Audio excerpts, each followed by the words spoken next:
Un barco desapareció de la pantalla del radar frente a las costas de Veracruz durante una hora y luego reapareció repentinamente en las mismas coordenadas. En el diario de navegación del barco se leía: las luces provienen de debajo del agua. El compás gira solo. En la oscuridad, mientras se acercaban pasos irregulares por las escaleras metálicas. ¿Abrirías la puerta si una boca llena de agua pronunciara tu nombre? Apaga las luces y quédate hasta el final. En los comentarios dinos si abrirías la puerta. Bajemos juntos a estos mares oscuros. Suscríbete para no perderte los nuevos episodios. Hola amigos, la historia que voy a contarles hoy tuvo lugar en 1983 en las costas de Veracruz, México, y sigue siendo uno de los sucesos inexplicables que han marcado la vida de quienes lo vivieron hasta el día de hoy. Si te gustan las historias sobrenaturales y los misterios del mar, este vídeo es para ti.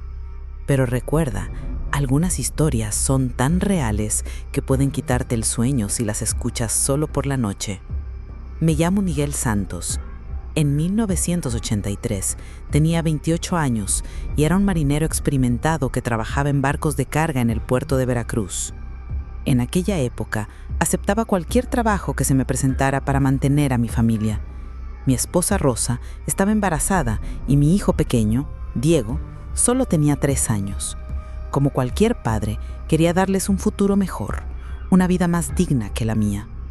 La mañana del 15 de febrero de 1983, un martes que nunca olvidaré, llegué al puerto temprano, como de costumbre.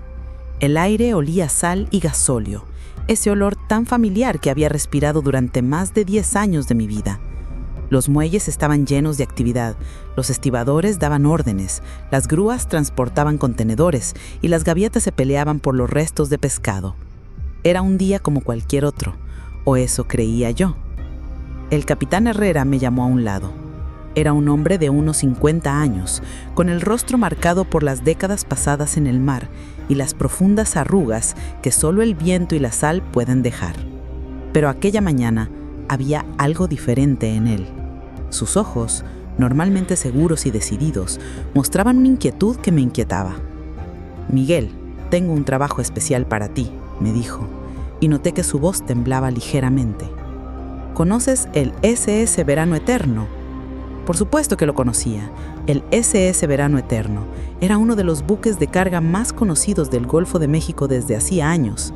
De color azul marino con rayas blancas, era un barco robusto que transportaba mercancías entre los puertos de México y Centroamérica. Su capitán, Rodríguez, era un hombre respetado en el mundo marítimo. Pero nadie había visto el barco en los últimos 6 meses. Corrían rumores entre los marineros del puerto. Algunos decían que el barco se había hundido en una tormenta. Otros susurraban que se había perdido en aguas desconocidas, tal vez desviado de rumbo por piratas o contrabandistas. Incluso había quienes contaban cosas más extrañas, historias que los viejos marineros relataban después de tomarse unas cuantas tequilas. Nos enteramos anoche por la guardia costera, continuó el capitán Herrera, mirando al horizonte como si temiera que alguien más pudiera oírlo. El barco ha sido avistado a 20 millas al norte de la isla de Sacrificios. No se mueve y no responde a las señales de radio. Tenemos que ir allí para comprobar su estado. Cuando oí el nombre de Isla de los Sacrificios, sentí que mi corazón se aceleró de forma extraña. Esa isla tenía mala fama entre la población local. Los habitantes del pueblo la habían bautizado así, no solo por su nombre oficial, sino porque creían que era un lugar maldito desde la época de los aztecas. Mi difunta abuela Rosa siempre me había dicho que me mantuviera alejado de esas aguas. ¿Has recibido advertencias de tus abuelos sobre lugares que debes evitar? ¿Te han hablado los mayores de tu familia de lugares que consideran malditos o peligrosos? Espero con ansias tus comentarios. Recuerdo muy bien las palabras de mi abuela. Hijo mío, mantente alejado de esas aguas. Es un lugar donde los muertos no descansan en paz. Me contaba historias sobre pescadores que se habían perdido cerca de la isla, extrañas luces que se veían bajo el agua en las noches de luna nueva y cantos que llegaban del mar durante las tormentas. Pero yo necesitaba dinero urgentemente. Rosa estaba embarazada de 8 meses y los gastos del hospital nos preocupaban. Ahorrábamos hasta el último centavo, pero nunca era suficiente. Diego necesitaba zapatos nuevos, Rosa tomaba vitaminas especiales y sabía que cuando naciera nuestro bebé, nuestros gastos se duplicarían. ¿Cuánto me pagará?, le pregunté al capitán, tratando de que mi voz sonara lo más natural posible, pero en mi mente calculaba lo que podríamos hacer con ese dinero extra. El triple de tu tarifa habitual, respondió, y vi que me miraba con atención. Pero Miguel, quiero que sepas que no será fácil. Hay algo extraño en ese barco. La guardia costera dijo que anoche, mientras lo rastreaban por radar, el barco desapareció de repente. 1 hora después, reapareció, en el mismo lugar, exactamente en la misma posición. El triple del precio.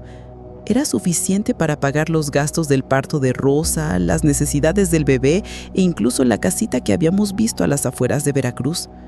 La oferta era muy tentadora.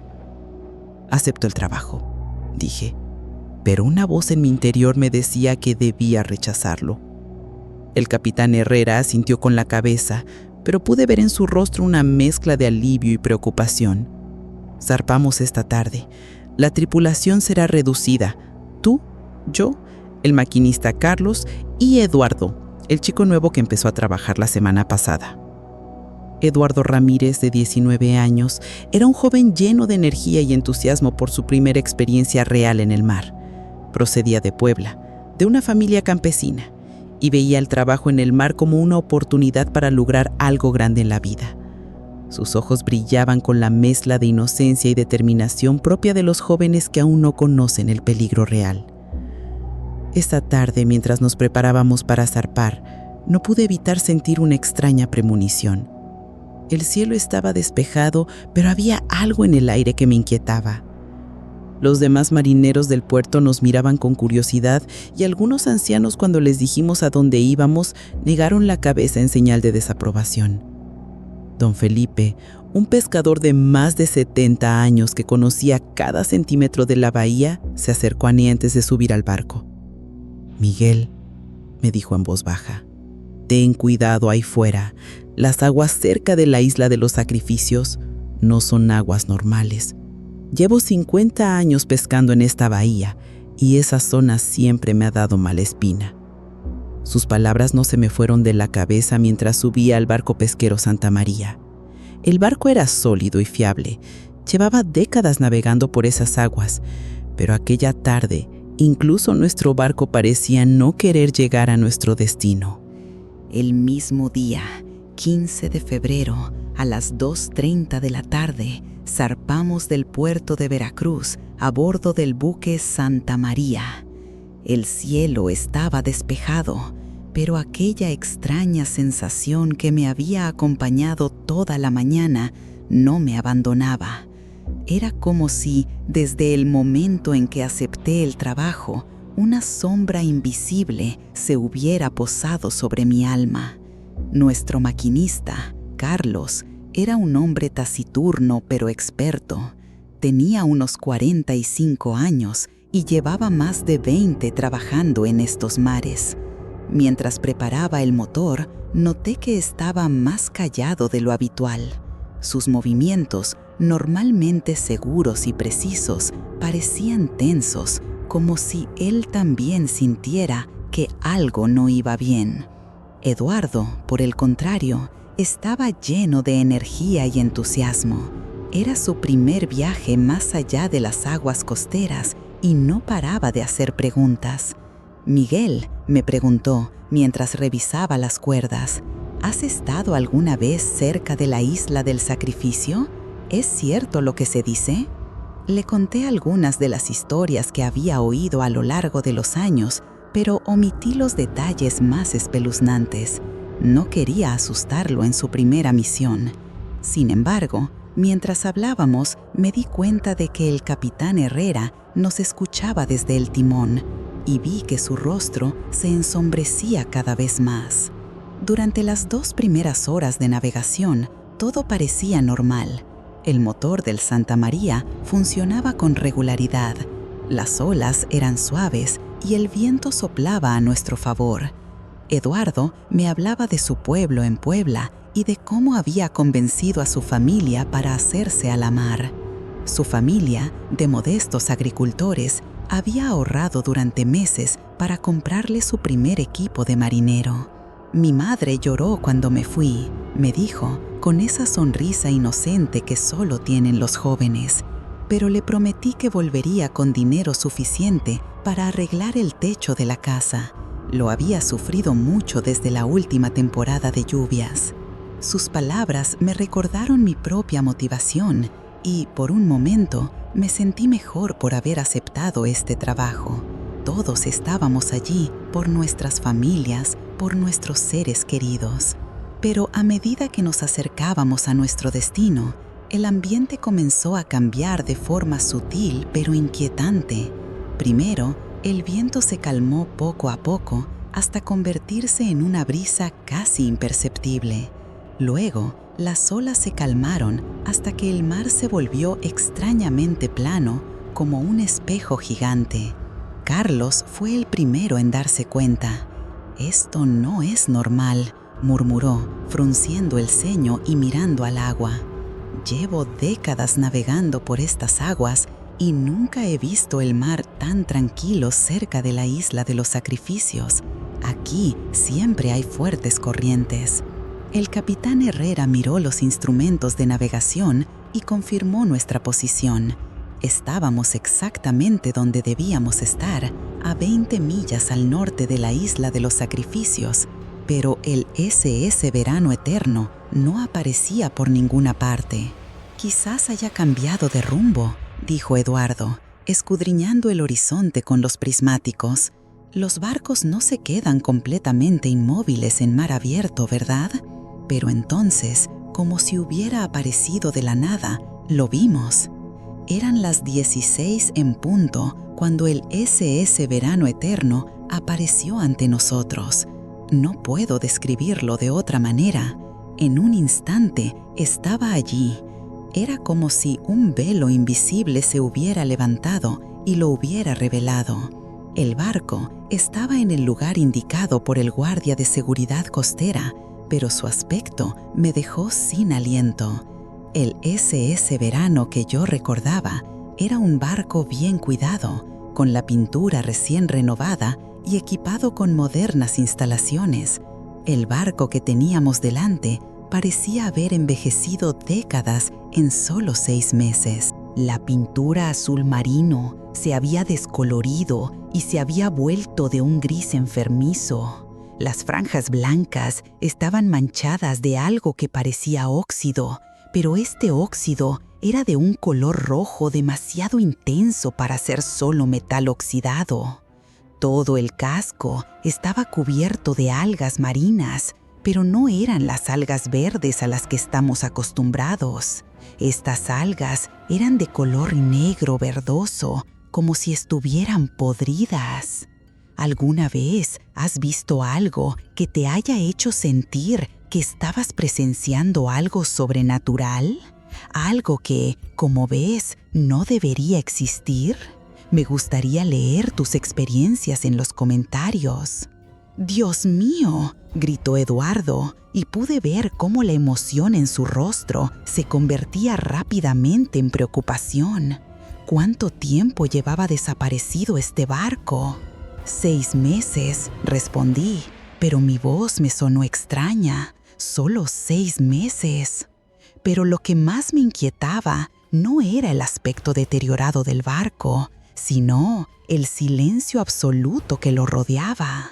No se veía ni una sola persona en las cubiertas que deberían estar llenas de movimiento. No había ningún signo de vida, ningún movimiento. El capitán Herrera tomó el megáfono y gritó: «¡Agoy! SS Verano Eterno! Aquí el barco Santa María, perteneciente a la Flota Mercante de México». Su voz se extendió sobre el agua tranquila y resonó en el casco del misterioso barco. Pero la única respuesta fue el eco de su propia voz, distorsionado y extraño. Esperamos 5 minutos, 10, 15. No hubo respuesta. Carlos maniobró para acercar nuestro barco al SS Verano Eterno.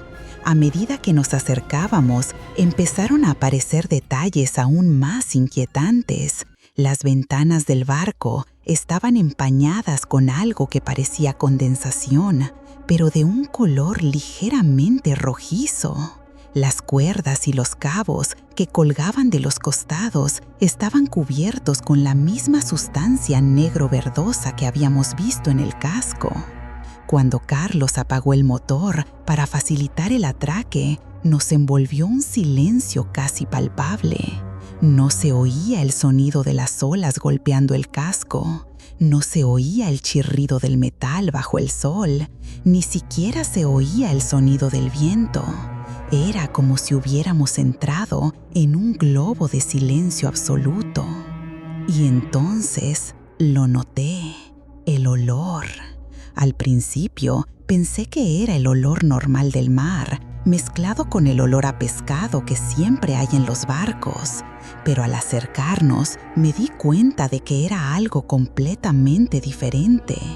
Era un olor fuerte, casi dulce, pero con un regusto metálico que me recordaba a la sangre. Sangre mezclada con agua de mar y algo más. No sabía exactamente qué era, pero me revolvió el estómago. Eduardo se tapó la nariz con la manga de la camisa. ¿Qué es ese olor?, preguntó con voz ronca. No lo sé, respondí, pero no me gusta nada. El capitán Herrera nos miró a todos con expresión seria. Alguien debe subir al barco y averiguar qué está pasando. Es nuestro deber averiguar qué le ha pasado a la tripulación.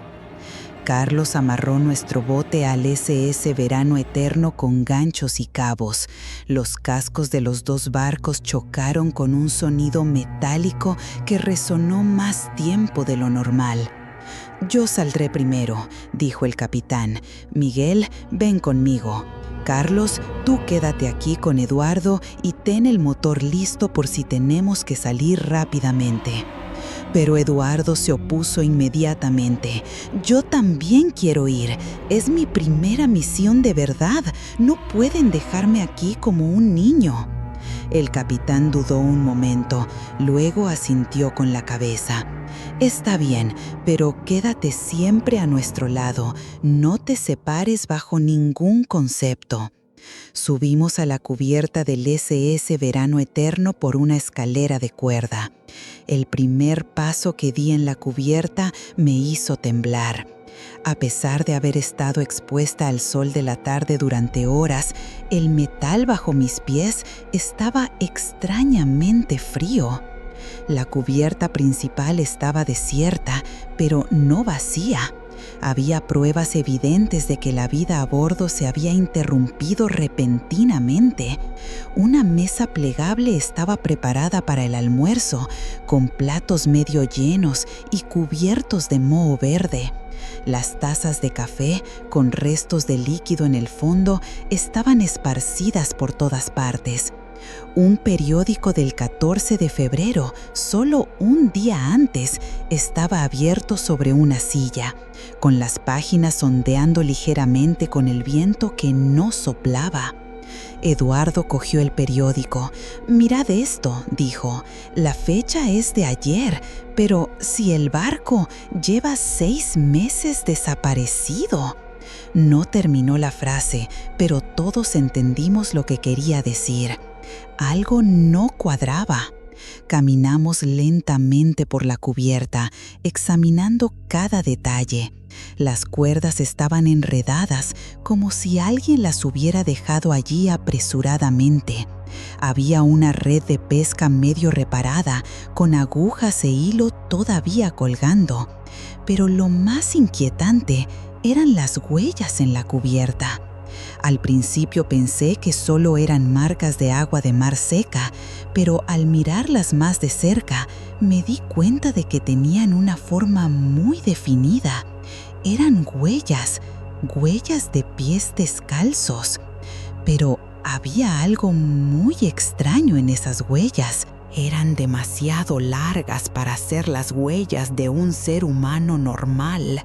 Y los dedos terminaban en puntas muy afiladas, como si quien las hubiera dejado tuviera garras en lugar de uñas.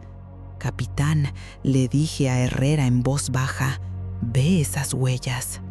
Se acercó y examinó las huellas que le señalé. Se le quedó la cara pálida. «Nunca había visto algo así», murmuró. «No parecen huellas humanas». Eduardo, que estaba ocupado explorando la cubierta, nos llamó con voz tensa. Vengan aquí, hay algo más». Nos acercamos a él cerca de la entrada de los camarotes inferiores. En la cubierta había una gran mancha oscura de aproximadamente 1 metro de diámetro.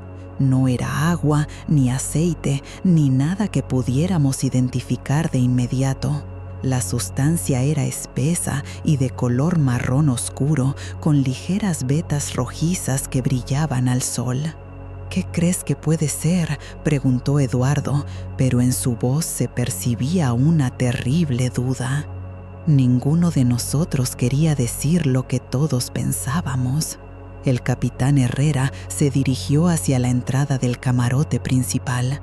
«Vamos al puente», dijo. «Quizás encontremos una respuesta en el diario de navegación». Mientras avanzábamos hacia los camarotes, me di cuenta de que Eduardo caminaba muy cerca de mí. El joven, que al principio del viaje estaba muy emocionado, ahora parecía preocupado y alerta. Sus ojos no paraban de moverse, como si en cualquier momento algo fuera a saltar sobre nosotros. Y, para ser sincero, yo también empezaba a sentir exactamente lo mismo. Subimos por las escaleras metálicas hasta llegar al puente de mando, y cada escalón resonaba con un eco vacío que duraba mucho más de lo normal. Eduardo caminaba tan cerca de mí que podía sentir su respiración entrecortada en mi cuello. El capitán Herrera iba delante de nuestro pequeño grupo, pero a pesar de toda su experiencia, incluso él mostraba signos de nerviosismo. La puerta del puente estaba entreabierta y se balanceaba ligeramente con una brisa que no podíamos sentir. Herrera empujó la puerta con cuidado y el metal emitió un sonido que me erizó el vello de la nuca. Aunque las ventanas deberían haber dejado entrar mucha luz solar, el interior del puente estaba sumido en una extraña oscuridad. «¿Dónde están las luces?», murmuró Eduardo, buscando un interruptor a tientas por la pared. Encontré el generador de emergencia y lo puse en marcha. Las luces fluorescentes parpadearon varias veces y luego se estabilizaron, bañando el puente con una luz amarillenta que lo hacía parecer enfermo. Lo primero que noté fue el desorden. Los instrumentos de navegación estaban esparcidos por el suelo, algunos rotos, otros abandonados como si alguien los hubiera arrojado en un momento de desesperación. Mapas rotos colgaban de las paredes, con manchas de tinta roja que formaban símbolos desconocidos. Pero lo que más me llamó la atención fue el cuaderno de bitácora que estaba abierto sobre la mesa principal.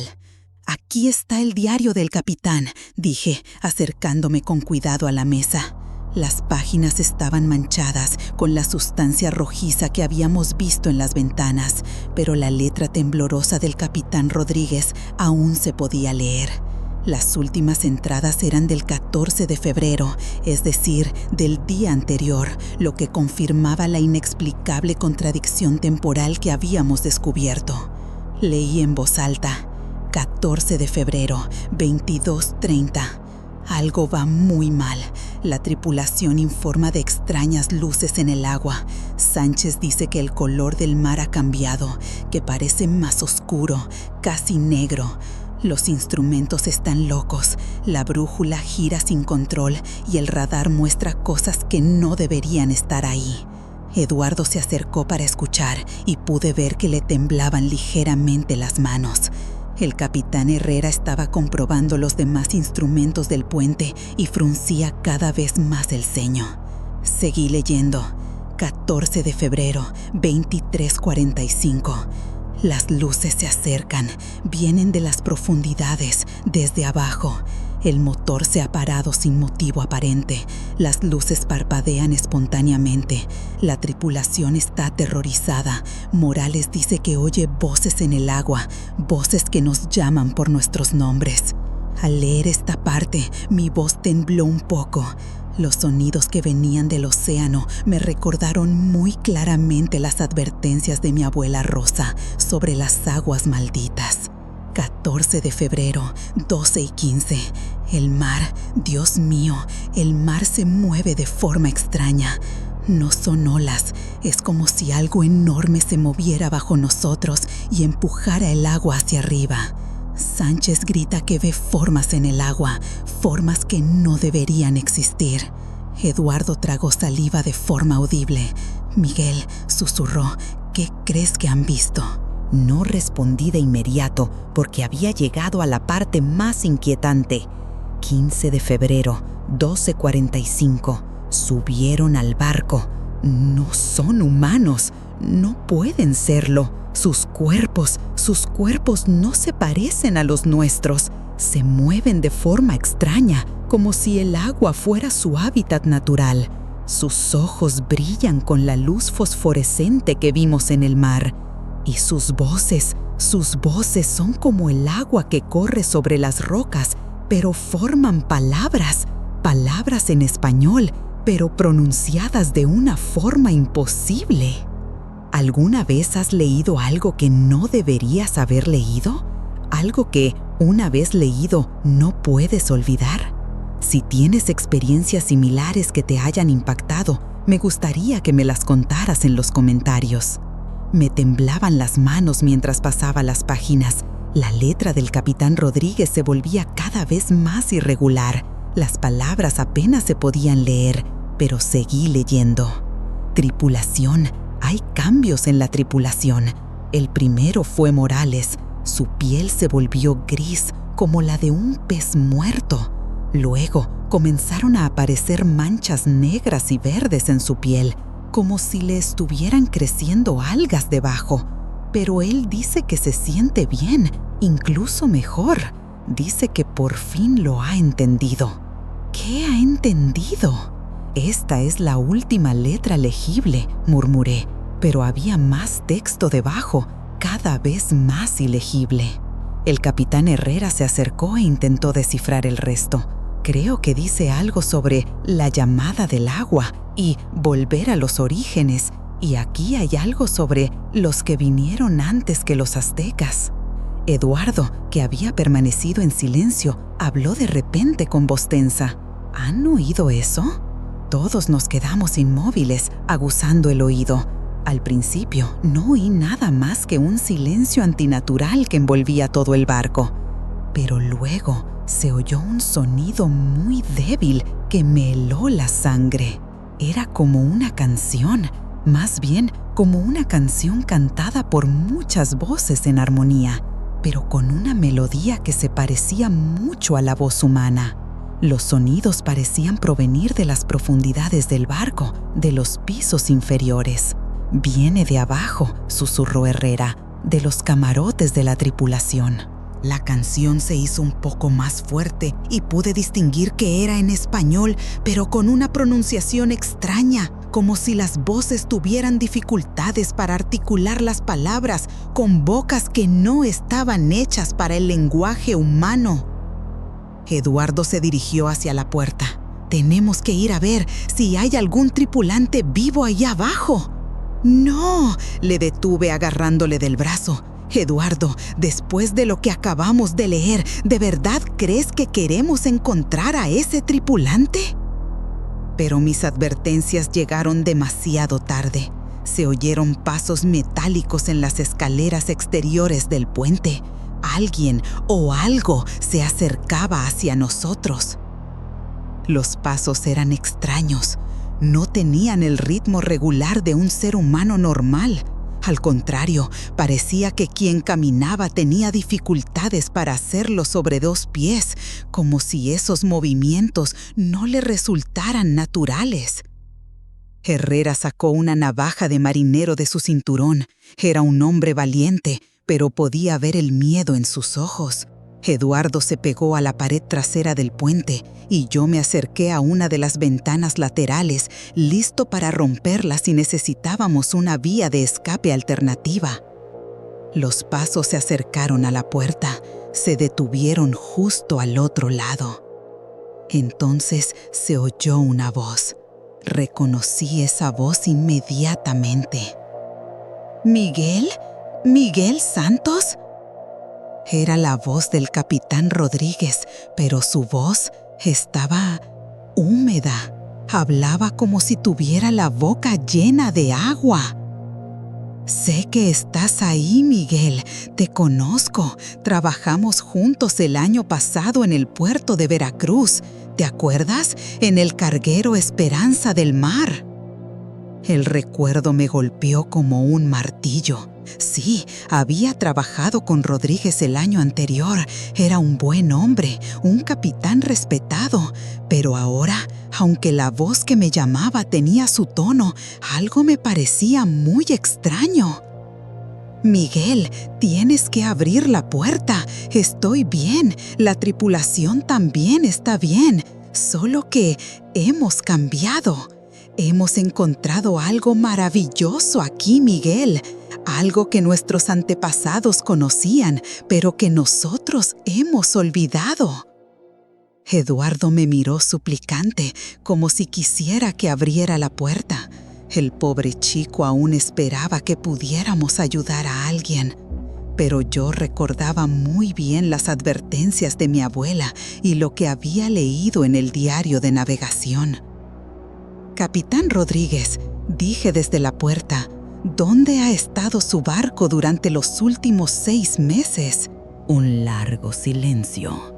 Luego, esa risa húmeda y antinatural.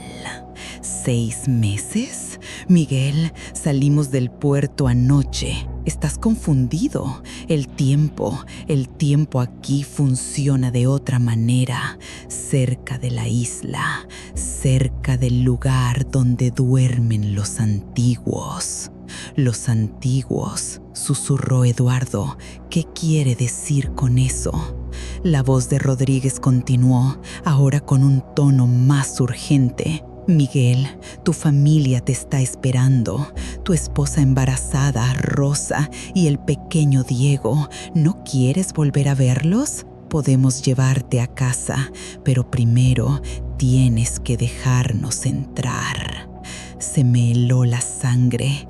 ¿Cómo podía saber de Rosa y Diego? Nunca le había hablado de mi familia a Rodríguez mientras trabajaba con él el año pasado.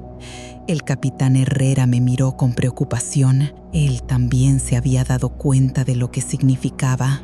Miguel, continuó la voz, ahora en un tono casi hipnótico. Abre la puerta. Únete a nosotros. El agua te llama. ¿No lo sientes? El agua que llena estos océanos corre por tus venas. Somos parte del mismo sistema, Miguel. Es hora de volver a casa. Mientras hablaba, empecé a notar algo inquietante. Me picaba la piel, especialmente alrededor de la herida que me había hecho el alga al subir al barco. Al mirar hacia abajo, vi que la piel alrededor de la herida comenzaba a cambiar de color y adquirir un tono grisáceo. Eduardo también lo había notado. Sus ojos se agrandaron con horror al mirar mi brazo. «No intentes abrir esa puerta», le susurré con dureza. Pero en ese momento el pomo de la puerta comenzó a moverse. No había nadie al otro lado empujándola. La manija giraba lentamente por sí sola, como si una mano invisible la estuviera girando. «¡La ventana!», grité. «Salgan por la ventana inmediatamente». Herrera fue el primero en romper el cristal con el mango de su cuchillo. Eduardo lo siguió inmediatamente, pero cuando corrí hacia la ventana rota, la puerta se abrió completamente. El que entró no era exactamente el capitán Rodríguez que yo recordaba. Era de la misma estatura y complexión e incluso llevaba el uniforme que siempre vestía, pero su piel era gris, tal y como habíamos leído en el periódico. Sus ojos brillaban con un resplandor azul verdoso, tal y como los había descrito en las últimas entradas de su diario. Y cuando sonrió, vi que sus dientes habían sido sustituidos por algo parecido a espinas de pescado. «Miguel», dijo con voz húmeda, «no huyas, es algo natural. Estábamos condenados a ser así». Salté por la ventana rota y caí con fuerza en la cubierta inferior. Eduardo y Herrera corrían hacia la escalera que conectaba con nuestro barco, pero cuando miré hacia el Santa María, vi algo que me detuvo en seco. Carlos no estaba solo. Había figuras en la cubierta de nuestro barco. Eran las figuras extrañas y retorcidas que había descrito Rodríguez. Y Carlos estaba entre ellas, completamente inmóvil, mirando directamente hacia nosotros. «¡Carlos!», gritó Herrera. «¡Carlos, arranca el motor!». Pero Carlos no respondió. En cambio, levantó la mano y nos saludó. Entonces me di cuenta de que su piel también estaba empezando a volverse del mismo color gris. «Es demasiado tarde para él», murmuré. «Lo han capturado». Eduardo también se había dado cuenta de nuestra situación. «¿Qué vamos a hacer? ¿Cómo vamos a salir de aquí?». Miré a mi alrededor desesperado. Había un bote salvavidas en el lado opuesto del SS Verano Eterno. Si pudiéramos llegar hasta allí. «El bote salvavidas», dije, «es nuestra única oportunidad».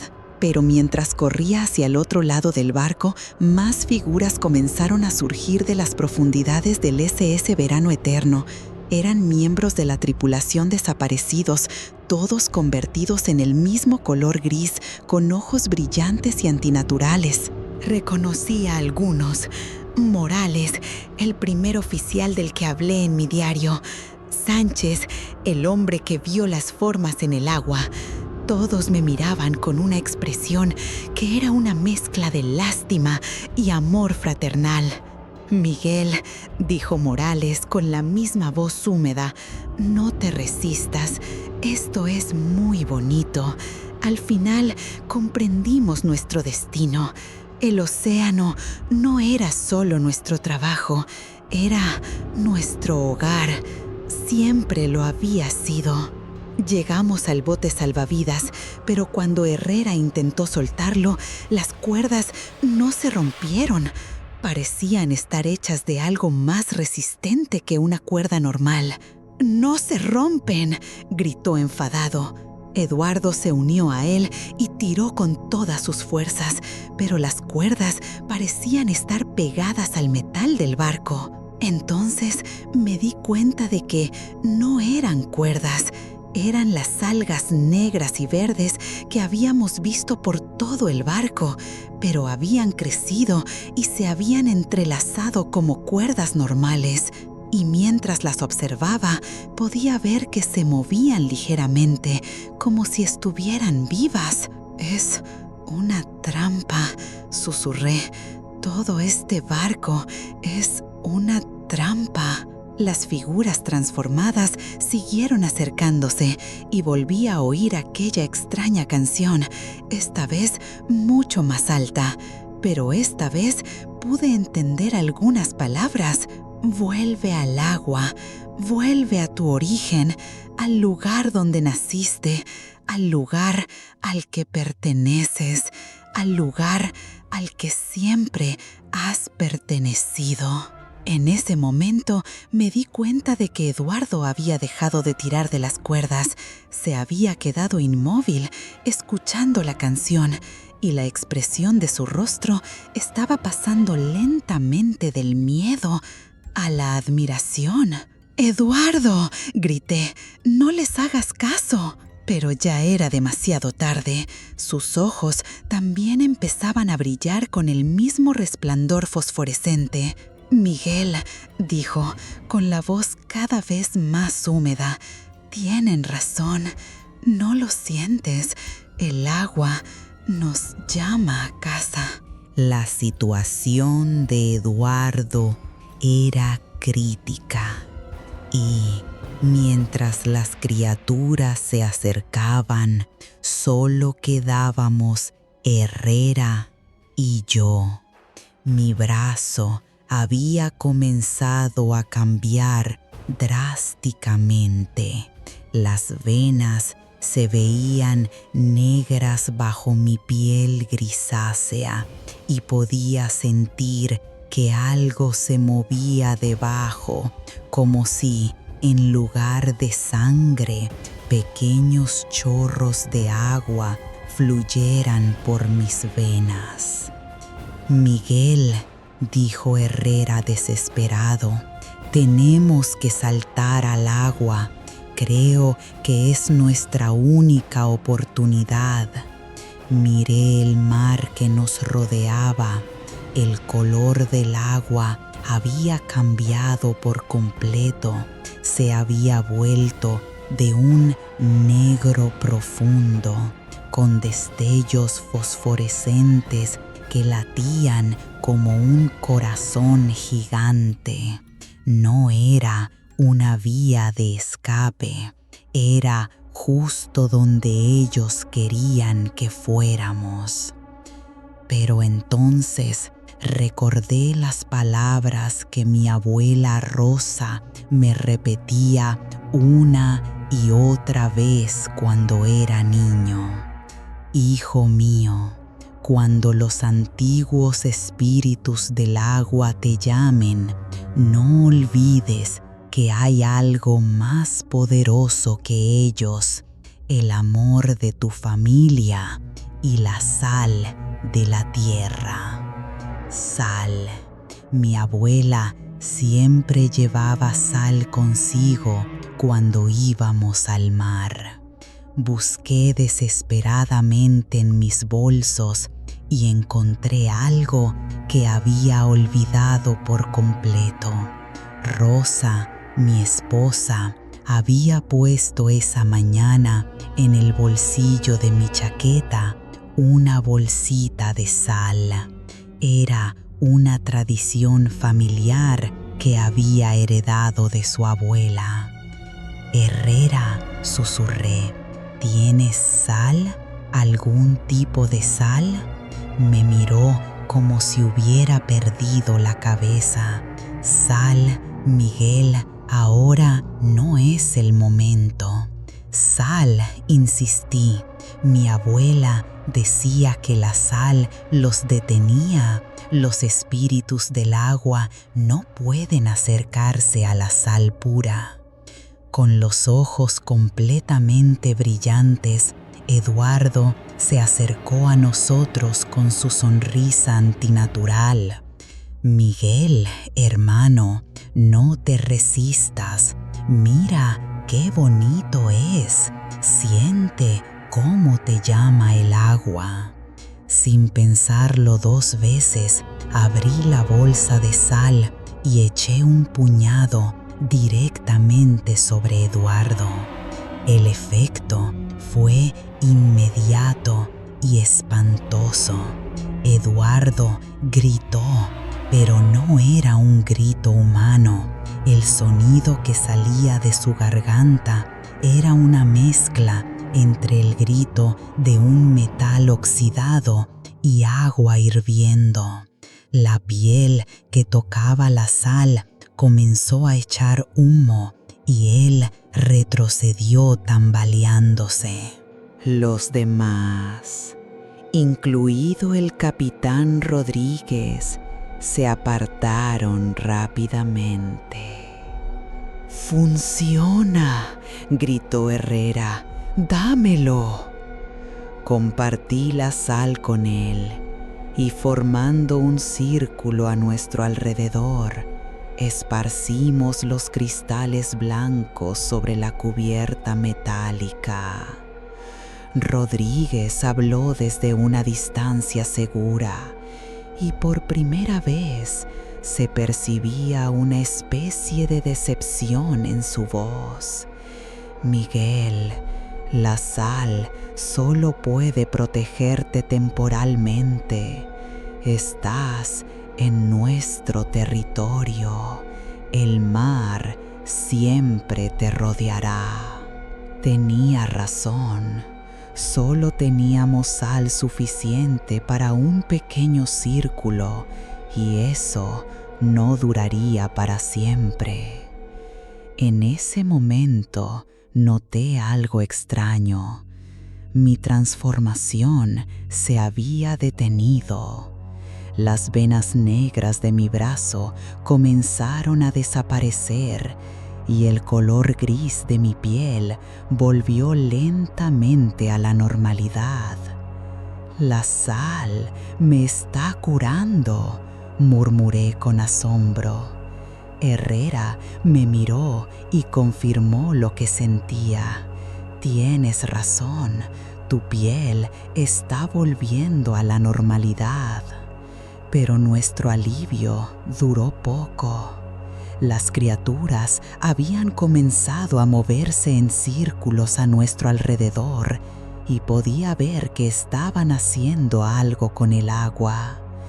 El mar negro que rodeaba el barco comenzó a elevarse y formó pequeñas columnas de líquido que llegaban hasta la cubierta. «Nos están trayendo el mar», dijo Herrera con horror.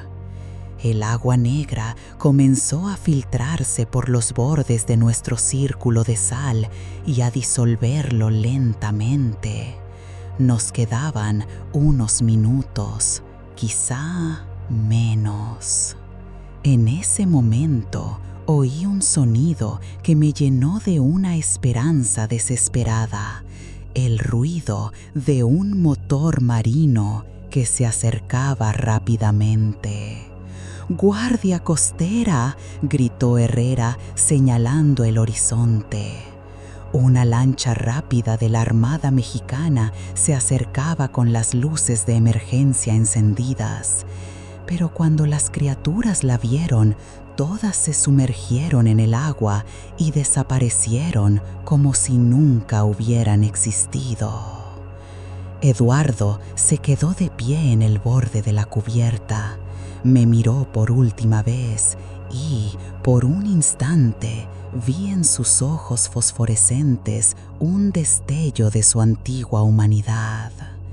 «Miguel», dijo con voz quebrada, «dile a mi madre que encontré lo que buscaba».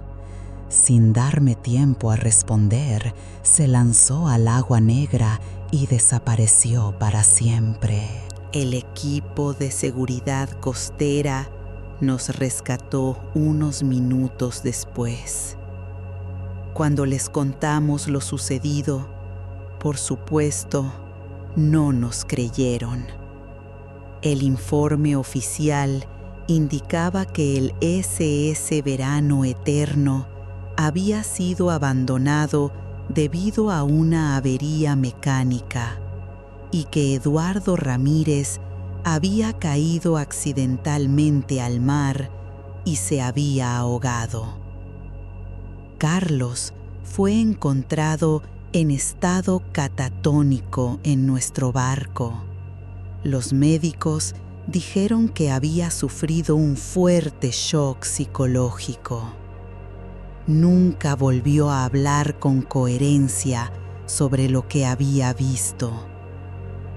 Esa noche volví a casa con Rosa y Diego. Cuando abracé a mi esposa embarazada, lloré como nunca lo había hecho desde mi infancia. Le conté toda la verdad y ella, que conocía la historia de su familia, me creyó sin dudarlo. «La abuela Rosa te protegió», me dijo, sosteniendo la bolsa con la sal. «Sabía que la necesitarías». Nuestra segunda hija nació 3 semanas después, una preciosa niña a la que llamamos Esperanza. Dejé para siempre el trabajo en el mar y empecé a trabajar en tierra. ¿Tenéis alguna tradición familiar que al principio pareciera una superstición, pero que luego resultó ser más importante de lo que imaginabais? Estoy deseando leer vuestras historias en los comentarios. Pero para mí, la historia no terminó ahí. Durante años, cada vez que pasaba por el puerto al amanecer o al atardecer, veía una silueta familiar en el horizonte. El SS Verano Eterno estaba allí, esperando.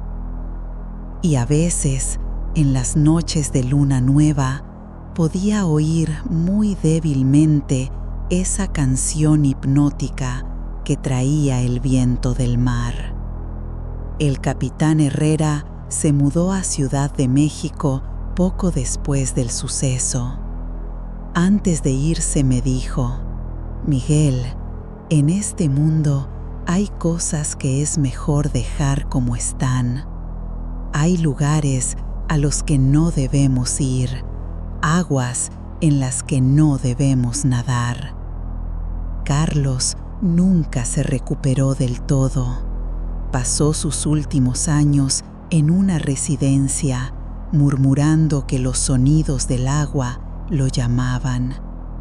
Murió 5 años después, y las enfermeras dijeron que sus últimas palabras fueron: «El agua me espera».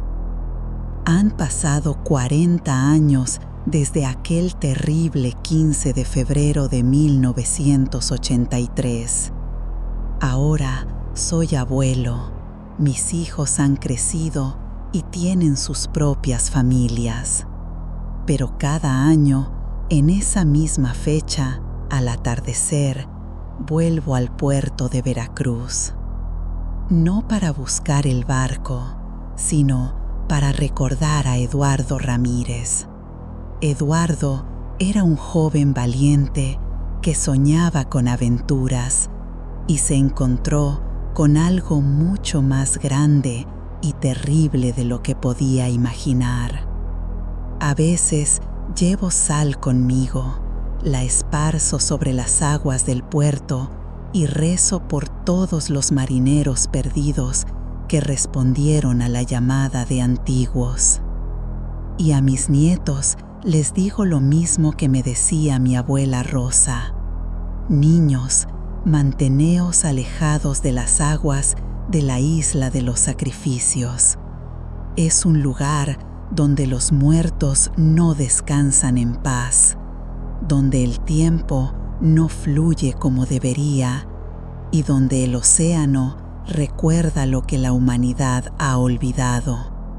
Porque, aunque logré escapar de las criaturas del SS Verano Eterno, sé que siguen ahí fuera. Están esperando, cantando, llamando a otros jóvenes e inocentes marineros que, como Eduardo, buscan aventuras y encuentran un destino más antiguo que nuestra civilización. Y cada vez que cuento esta historia, como ahora, siento un pequeño cosquilleo en el brazo derecho, en el mismo lugar donde las algas me marcaron hace 40 años. Quizás nunca consiga escapar de ellos.